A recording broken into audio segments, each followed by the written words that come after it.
Hello peeps, I'm excited to bring to you my review of the Demko 20.5. First of all, let me say that even despite my plans to increase the frequency of my videos, life is throwing challenges at me.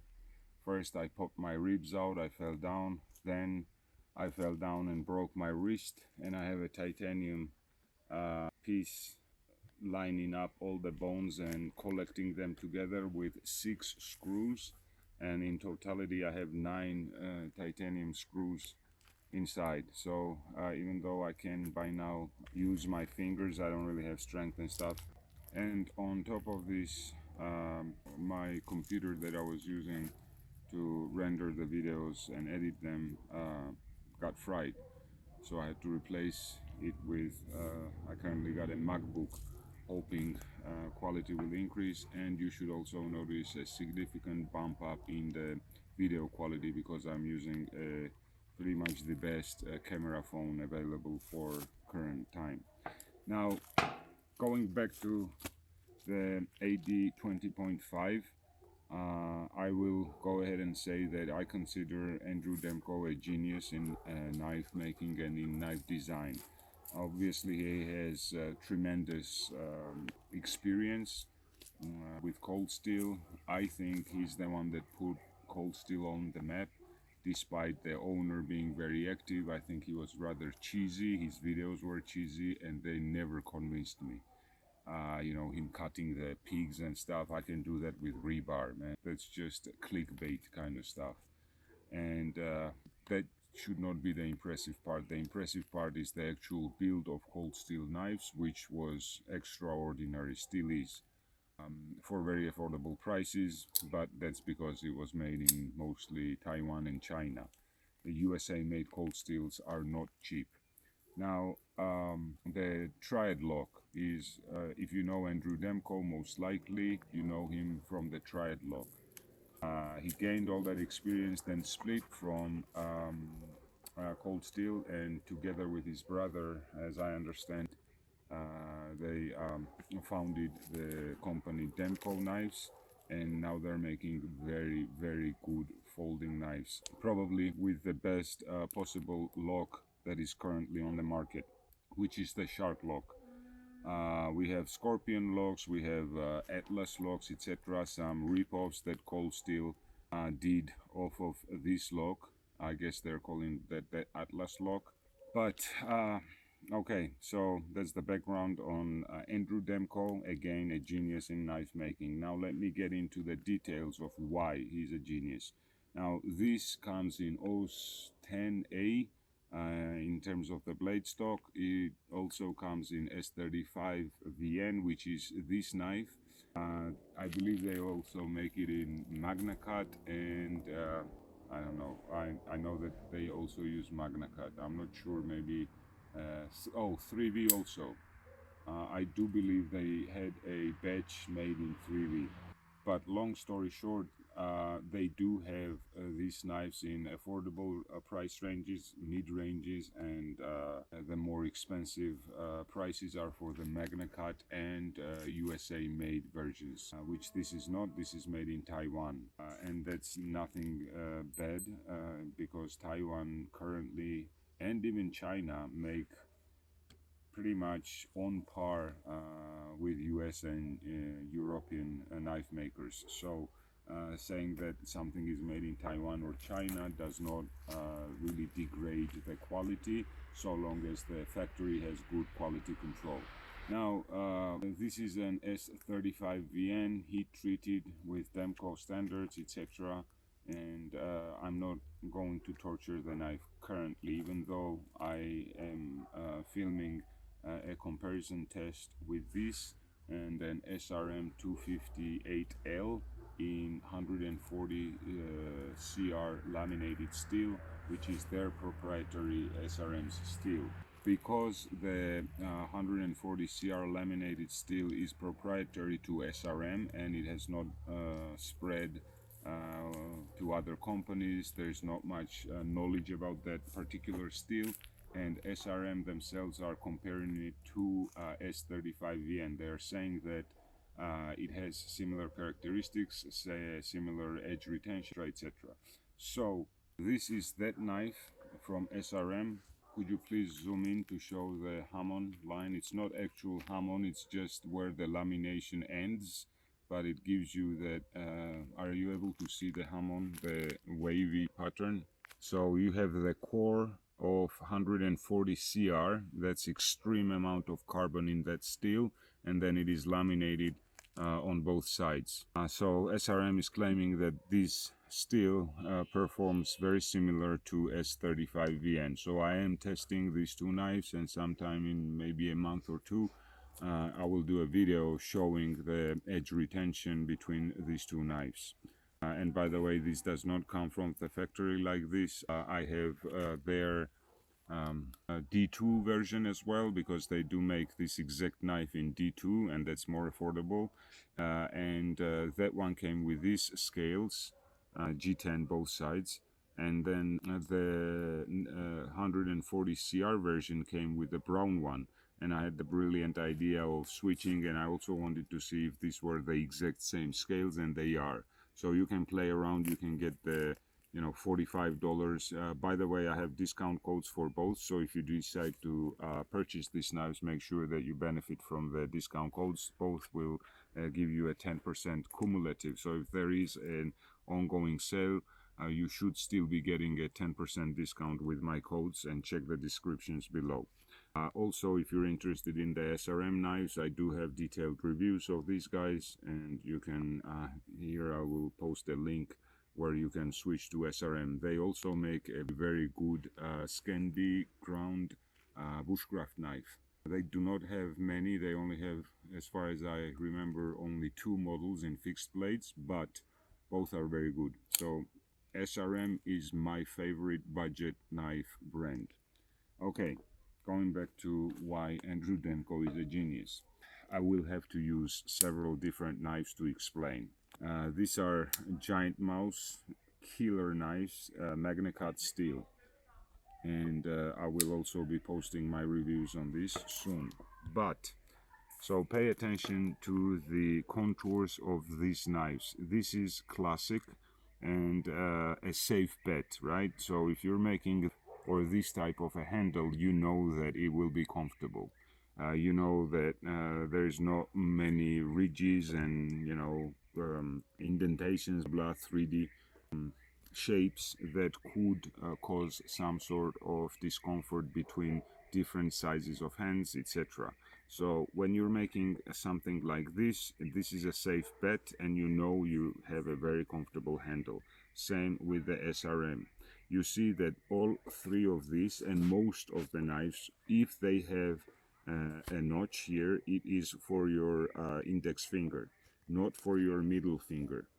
When you are risking this shape, it's very difficult to do these additional concaves and notches and still keep the knife comfortable. Now, Andrew Demko had plenty of challenges in making this knife. One being, first of all, you do have a rather large notch here as well, but it is practical. You can choke up. They have very good and practical jimping, very comfortable, no sharp edges, very well polished. So you can choke up properly on this knife. From what I understand, seeing Demko's knives, they need this notch, because if you pay attention, this is off center. The pivot point is off center. You see that? And that is to allow the mechanism of the shark lock to operate in the back. Also, the shark lock requires, you see this huge notch here as well, it requires it. So Demko could not have centered this pivot screw. It has to be offset. If we pay attention to all other knives, standard knives, these are centered pivots. So Andrew was challenged with this issue, that he had to move this down, and he had to create something here that would be visually not irritating as well, or maybe pleasing to some, but at the same time practical, because Demko makes practical, badass, hard-use knives. This is no toy. You can really abuse this knife and depend on it. The build quality is exceptional, materials used are exceptional, and the engineering is exceptional. And so he managed this knife. So when I get a knife in my hand, it's very easy for me to judge whether it will provide a good, comfortable grip or not. You basically hold the knife and squeeze as hard as you can, because in prolonged work, that's what you're doing. You're trying to hold on to your blade so that it doesn't slip out. And for a prolonged period of time, if it has any sharp edges, it will obviously cause blisters, etc. It will be uncomfortable. Zero such issues on this. Also, he has a rather sizable clip back here, but everything is rounded off so that you can, in both hands, I'm squeezing and no hot spots. So Andrew was challenged with this. He did a very good solution. Then this is another challenge. This is a serious issue because, again, we're pressing down on the knife, right? So this can hurt you, but it does not.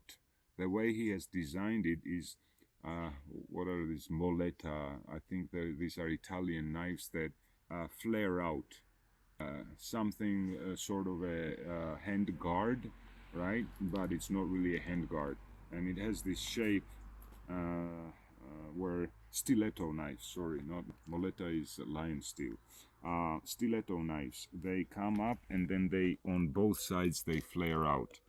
So that's what he has done. I don't know if he did this intentionally, but in practical terms, this is how it ended up. You see that the widest points are here. If we hold the knife, this is how we hold, and this protrudes out and does not impede on your comfort and putting pressure down onto the knife. It does not. Well, what if we choke up? Maybe when you choke up, it does not allow your thumb to be placed here, but it does. So if I choke up and bring my index finger up and I put my thumb down, it does not get in the way of your thumb. So again, smart engineering and probably a bunch of prototypes that were developed and tested, etc., etc. End result is amazing. Out of all of the folding knives that I have, I would take this one in terms of dependability and reliability because of the sharp lock, and I don't think I need to explain why. It is a very, very well built, robust, but at the same time, another genius of Andrew Demko. If we look at any other knife that has a very comfortable handle, you will see that they have swells, they have round 3D shapes to conform to our palm. That's not what Andrew Demko did. What he did was a very thin handle. Again, that poses a bunch of challenges because it may not be comfortable, but it is very comfortable. Now, is it as comfortable, for example, as this SRM handle? No, it's not.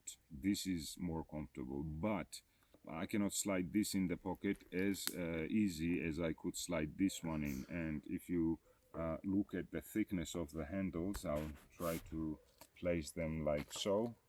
You see that all of the other handles are significantly thicker.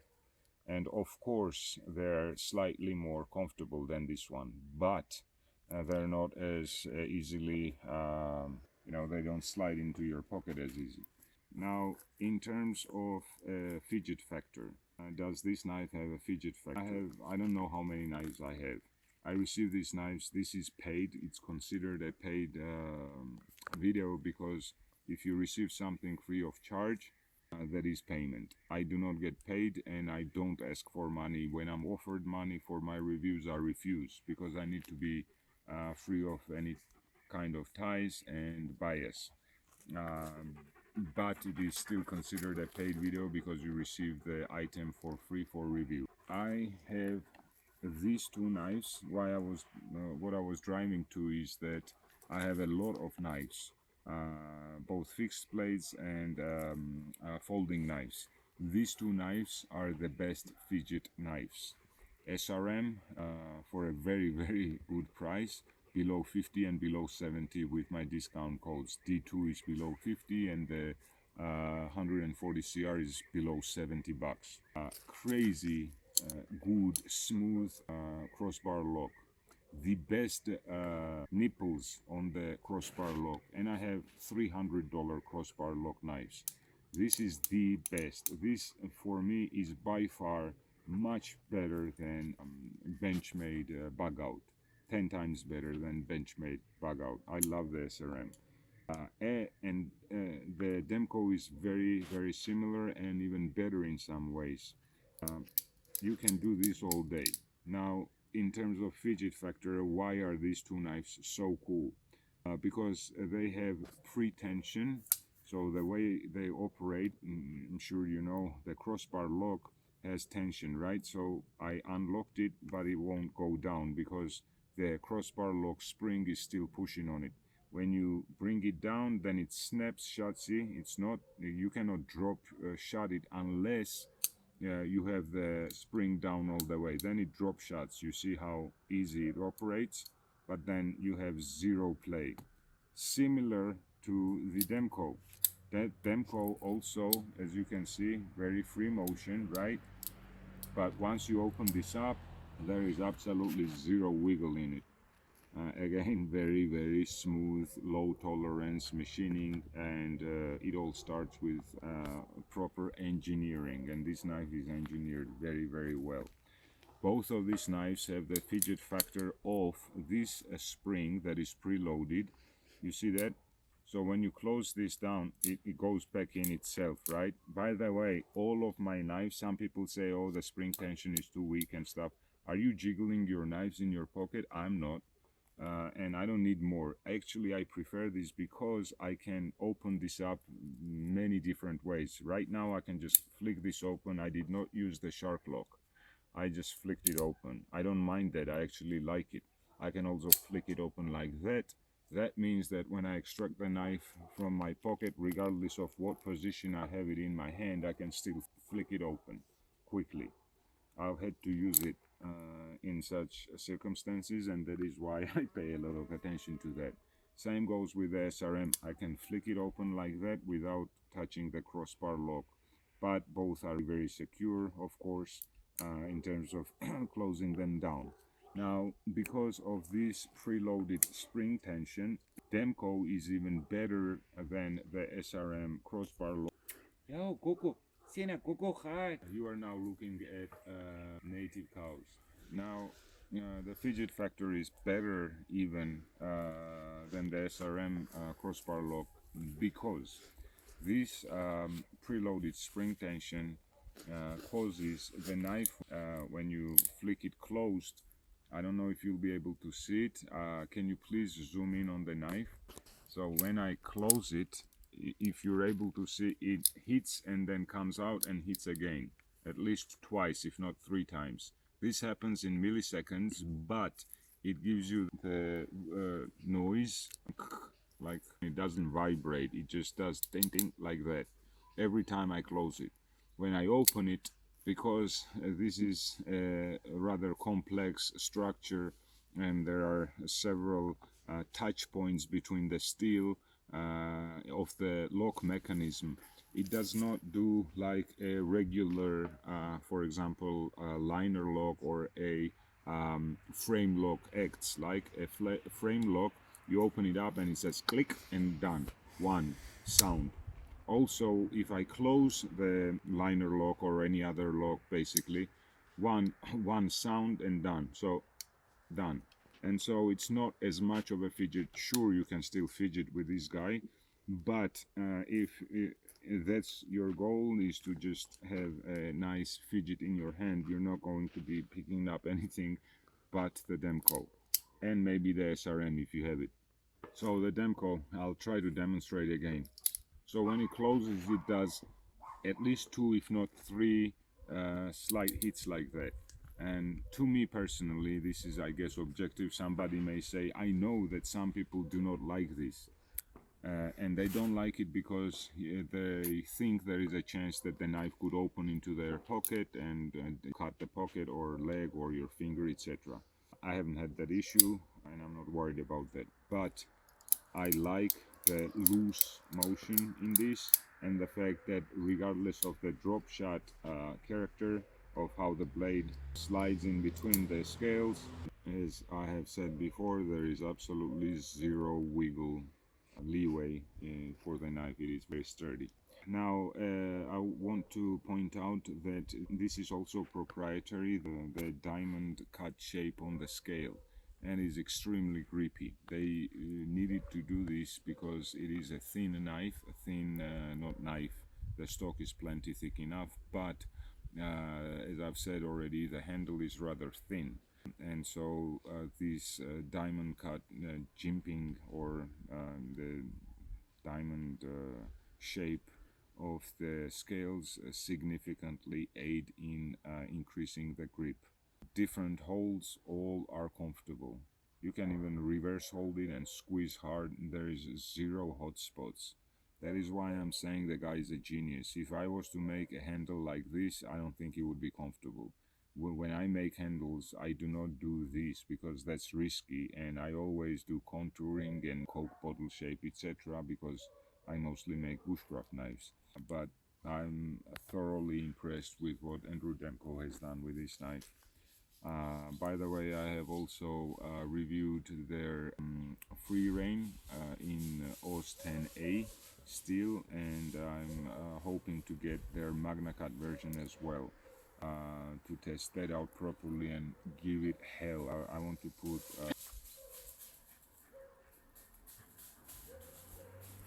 so I don't really know what else to say about the knife. One little point that I want to make is, by the way, this is thin paper, it's not your printing paper. I've cut plenty of things with the knife. I have not even stropped it. Well, I did strop it when I received it, and I'll explain why, but not after that, not after I've been cutting things and making feather sticks and stuff with it. And you see, even striking it, it cuts very well. Obviously, Demko quality of heat treatment, blah, as expected, it performs very well, holds up very well.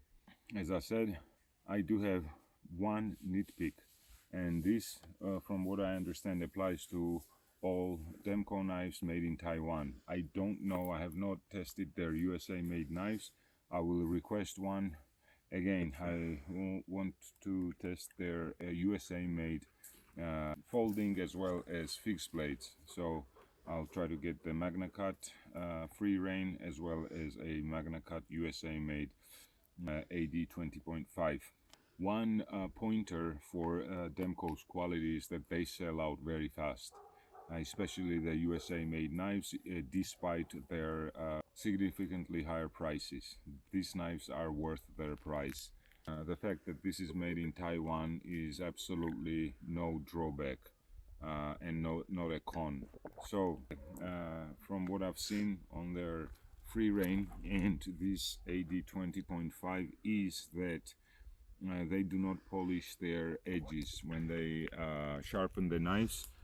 I don't know, maybe 800 grit is the last stone or they use.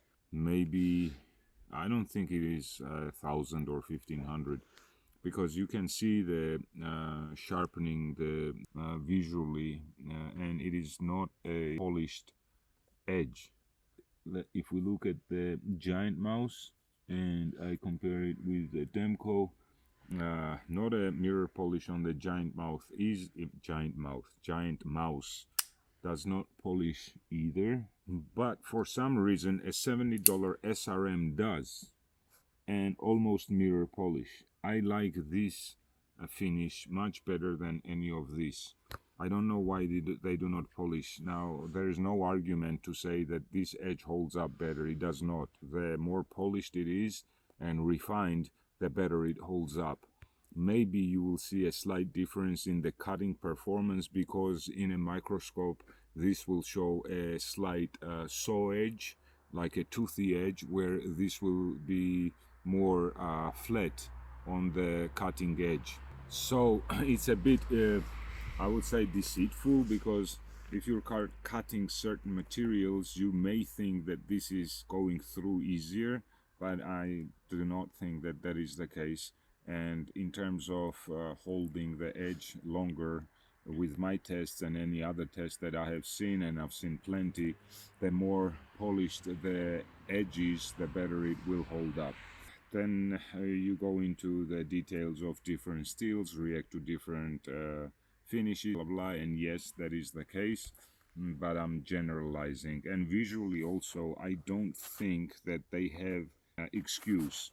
The price, this knife costs 1/3 of these two, and about 1/3 of this as well. So as I was saying, they do not have an excuse, and I would like Demko, as well as any other mid-range and premium knives, to be finished with a mirror edge. By the way, I have a fixed blade from Hogue, the Hogue EXF01, which I have heavily modified on the handle, the blade slightly modified. I've been using that knife for 10-15 years. I care for my knives, and that knife I only use on wood. It came with a mirror edge. It still shaves A2 tool steel, much lower edge retention than any of these guys, any of these knives, but it still shaves, it still has a mirror edge, and I absolutely love that knife. It's A2 tool steel, probably heat treated to 58, 57, 58 HRC. So doesn't come even close to these guys, but it holds up the edge, and I've been hammering. I have it in my tests. All I do with it is every now and then I will strop it, and that's it. So that is my review of the awesome Demko AD20.5. Very good knife, really worth the price for both Taiwan made as well as USA made ones, because all the USA made models are better than this, and this is worth its price. So the US mosquito attack, and even though I do not have the USA made versions in hand, I would gladly pay that price, knowing the quality that I will receive. So kudos to Andrew Demko. All the best in the future. I expect only the best from him, because that's what he does, and he's been doing that for several decades now. So very excited to see what they come out with next. This has a lot of customization options. You can change up the scales, you can change up the, you can do a deep carry, or this type of clip. They also, when you buy the knife, it comes with 2 clips, one for each side, so you can rotate, and it's just a very good, dependable, and reputable brand name, Andrew Demko. Highly recommend. Thank you for watching. Have a good one. Stay safe, and subscribe, and please give it a thumbs up if you liked the video. If you did not like the video, I would appreciate for you to drop a comment of how I could improve next. Now, some of you may say, why didn't you cut with a knife? This knife does not need that testing, and that's why, if you're interested. I'm not going to be testing the MagnaCut steels either. This is the best steel you can get. What am I going to compare this to? ZDP, MagnaCut, S35VN, etc. Now, but I did promise, and I will do a long-term review of how the edge retention on S35VN versus the SRM's 140 CR still hold up. I will be doing that, but that doesn't mean I will be cutting nails with this, or plowing stones with the blade edge, etc. I'll just be cutting your ropes, household hoses, rubber hoses, etc. Thank you.